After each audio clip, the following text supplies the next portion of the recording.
In 1999, more than 5,000 American workers showed up to their jobs one morning and were told they would never come back. Not because they did anything wrong, not because the company was failing, but because a pair of jeans that cost $12 to make in Tennessee could be made for $3 in Mexico.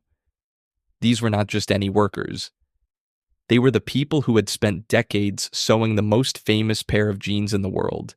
They made Levi's. And the company that once declared itself a model of American corporate ethics had just decided that their wages, their towns, and their futures were no longer worth the cost. If you have never thought about what happens to the people behind the products you wear every day, this video is going to change that. Hit subscribe so you never miss a story like this one. And drop a like if you think American workers deserve more than a footnote in corporate history. The story of Levi's does not begin in a boardroom.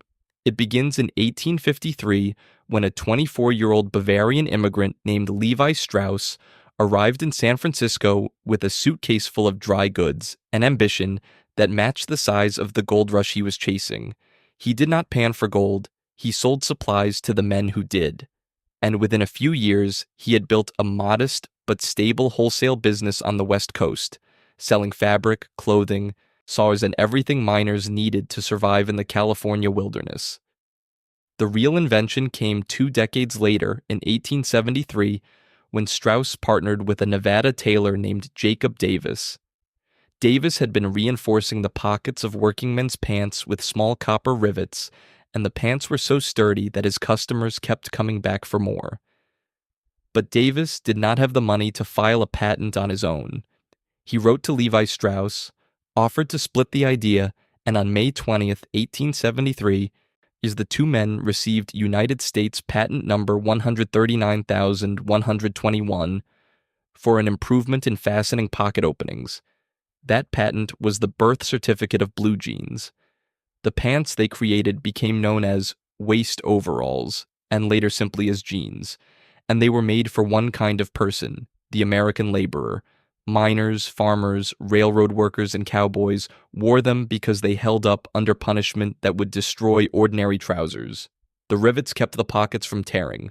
The heavy denim kept legs covered through seasons of hard work. These were not fashion items. They were tools. For the next several decades, Levi Strauss & Company built its business on that foundation. When Levi Strauss himself died in 1902, he left the company to 4 nephews, and the family would guide the brand for generations to come. The San Francisco earthquake of 1906 destroyed their factory and their inventory, but they rebuilt. The Great Depression hit them hard, but they survived. Through both world wars, Levi's jeans were worn by American soldiers and factory workers, and by the time the 1950s arrived, something had shifted. The jeans that were born for labor were becoming something else entirely. James Dean wore them in Rebel Without a Cause in 1955. Marlon Brando wore them on a motorcycle. Suddenly, Levi's were not just workwear. They were rebellion. They were youth. They were cool. And that cultural transformation turned a regional workwear brand into one of the most recognized names in the world. By the 1970s and 1980s, Levi Strauss & Company was an American institution. They had manufacturing plants in dozens of states. They employed tens of thousands of workers across the country. The company was privately held, still controlled by the Haas family, descendants of Levi Strauss, and they had developed a reputation for treating their workers unusually well. In the 1980s, Levi's was one of the first major American companies to extend health benefits to domestic partners of employees. They had profit-sharing programs. They had community investment funds. Their CEO, Robert Haas, the great-great-grandnephew of Levi Strauss himself, gave speeches about doing well by doing good. Business schools studied Levi's as a model of ethical capitalism. At its peak in 1996, the company generated nearly $7 billion in annual revenue and stood as one of the most valuable apparel brands on earth. This is only the beginning of the story, and it gets much more complicated from here. If you are finding this interesting, please take a second to like the video and subscribe to the channel. It genuinely helps us keep making content like this. And the next chapter gets into the people whose lives were built around these factories. To understand what happened when Levi's left, you first have to understand what Levi's meant to the towns where those factories stood. Places like El Paso, Texas, and San Antonio, Texas, Knoxville, Tennessee, Roswell, New Mexico, Murphy, North Carolina, Blue Ridge, Georgia. These were not big cities with diversified economies. These were smaller communities where a single large employer could represent not just a paycheck, but an entire way of life for hundreds or sometimes thousands of families at once. In San Antonio, the Levi's plant on South Zarzamora Street employed more than 1,000 workers at its height. Many of those workers were women, and many of those women were mothers who had come up through the same plant where their own mothers had worked before them. The jobs paid above minimum wage, came with health insurance and benefits, and offered stability in a city where stable manufacturing work was not easy to find. Workers at these plants didn't simply clock in and clock out. They spent 30, sometimes 40 years at the same stations, in the same buildings, sewing the same seams. The Levi's factory was not just where they worked, it was where they spent the majority of their waking hours, where they built friendships, where they marked the passage of their lives. For these communities, the plant was as central as a school or a church, and the company encouraged that connection. Levi's ran community programs in the towns where their plants operated. They supported local nonprofits. They participated in city planning conversations. When workers needed help, the company was known to step in. This was not just public relations theater.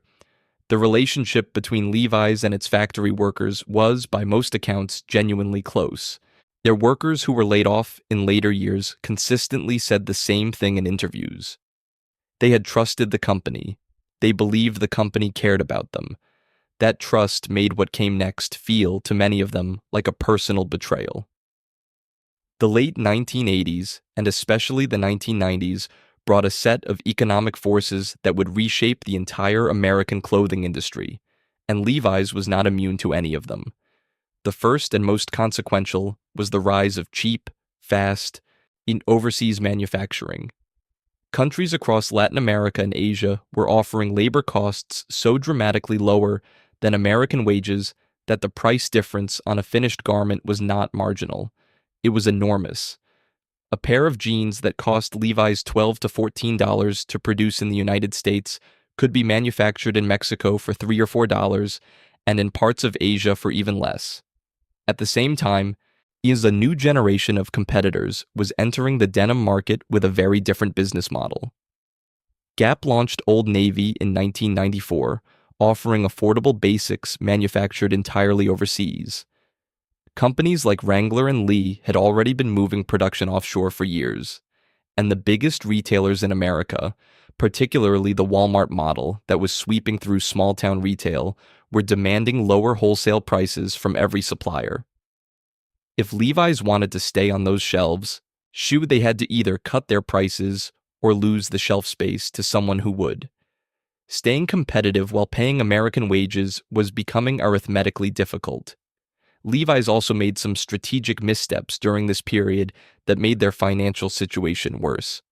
They were slow to respond to the designer denim trend that emerged in the late 1970s and 1980s with brands like Calvin Klein and Gloria Vanderbilt, charging premium prices and dominating department stores. They were even slower to recognize that the baggy, wide-leg jean styles popular with younger consumers in the 1990s were replacing the slim straight cuts that Levi's had built their identity on. While competitors were chasing trends, Levi's was still selling the same basic product that had made them famous. Their core customer, the working-class American man who needed durable denim, was buying cheaper alternatives, and the younger consumer they needed to attract was buying something trendier. Revenue, which had peaked at nearly $7 billion in 1996, began falling sharply. By 1997 and 1998, the declines were steep enough to force a serious conversation about the future of American manufacturing within the company. The company tried a number of responses before it made the final decision. They cut management layers, They renegotiated supplier contracts. They invested in marketing campaigns to reconnect the brand with younger buyers. None of it was enough to stop the bleeding fast enough. And the math of overseas labor kept getting more and more difficult to ignore. The board and the executive team had a choice to make, and the pressure to make it in one direction was intense. On February 22, 1999, Levi Strauss & Company made an announcement that shook American manufacturing. The company would close 11 of its remaining United States manufacturing plants and lay off approximately 5,900 workers. No, this was not a phased reduction or a slow restructuring. It was a decisive, large-scale exit from domestic manufacturing. The remaining production would be moved to contractors in Mexico, the Caribbean, and Asia. After more than a century of making jeans in America, Levi's was done. The company's reasoning was straightforward when presented publicly.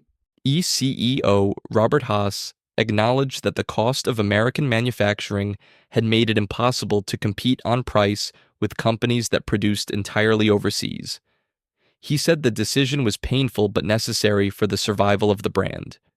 The company promised severance packages that were considered generous by the standards of the time. Workers with longer tenures received more weeks of pay, and the company committed to job placement assistance and extended healthcare coverage for a transition period. They set up funds to help the affected communities. By the standards of how most large corporations handled layoffs in the 1990s, Levi's offered more than most. But the workers, and many economists who studied the decision, pushed back on the framing. The company was not in financial crisis in the way that forces a business to act immediately to survive. Revenue had declined, but Levi's was still a profitable company. The closures were not about preventing bankruptcy. They were about protecting and improving margins. Critics argued that the choice to prioritize shareholder returns over long-term investment in American workers represented exactly the kind of short-term thinking that was hollowing out manufacturing communities across the country. Robert Haas, the same man who had spoken publicly about corporate ethics and the responsibility of business to its communities, was now overseeing what many workers called the largest betrayal in the company's history. The reaction in the affected towns was immediate and raw. In San Antonio, workers gathered outside the plant and cried. Some had worked there for more than 20 years. Union representatives described workers who had turned down other jobs, other opportunities, other paths, because they believed in the stability of Levi's.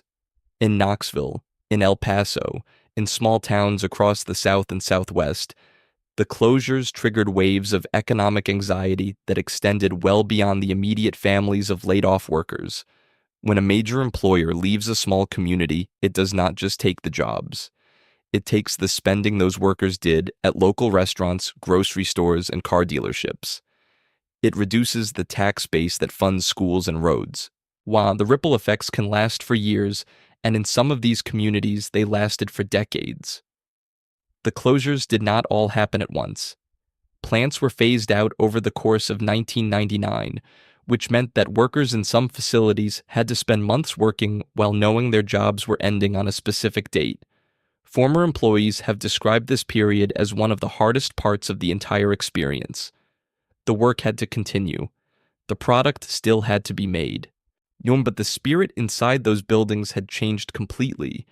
Supervisors who had worked alongside the same team for 15 years were managing people they knew would be unemployed by fall.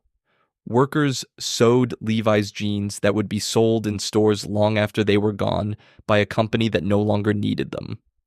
There were workers in their 50s who had entered the plants in their 20s and had no other professional skills listed on a resume. And there were single mothers for whom the combination of wages, healthcare, and stable hours had made it possible to raise children without falling into poverty. There were men and women who had structured their retirements around the assumption that these jobs would be there until they were ready to leave on their own terms. For many of them, the severance packages, while relatively generous, were not enough to replicate what they were losing. You cannot replace decades of seniority, yet the machines were shut down for the last shift. The final shift ended, and the machines were shut down for the last time. Workers stood in the parking lot and took photographs. Some of them described it in interviews as attending a funeral. They were mourning something they had not expected to lose, in a city that would feel the absence of that employer for years to come. And somewhere across the country, in a boardroom and in quarterly earnings reports, that closure registered as a cost reduction measure that improved the company's competitive positioning. The story of what happened to those 5,900 workers does not have a simple ending, and that is worth sitting with for a moment. Some of them found other manufacturing jobs. Some retrained for new careers. Some never fully recovered financially. The research on large-scale manufacturing job losses in the late 1990s and early 2000s is consistent on one point. The workers who are displaced by factory closures in smaller cities and towns do significantly worse over the long term than workers who lose jobs in larger, more economically diverse metropolitan areas.